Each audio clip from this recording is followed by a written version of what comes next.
Во делот кај старата касарна се изградени многу нови згради.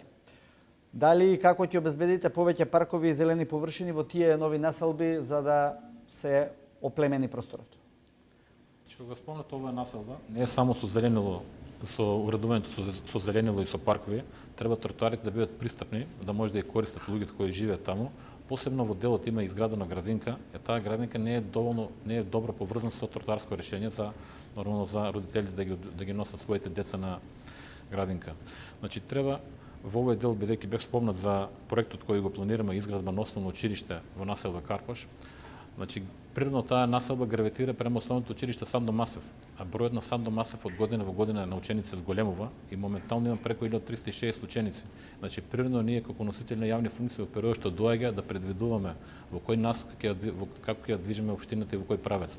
Значи за овој дел е предвидено изградба на основно училиште, ново основно училиште со пропратни спортски терени и кабинетска настава према потребите и тоа ќе биде со професор Стафела разговарано луѓето од образовниот сектор со колку капацитет и како училиште ќе биде изградено. Во периодот што доаѓа тоа ќе биде изградено.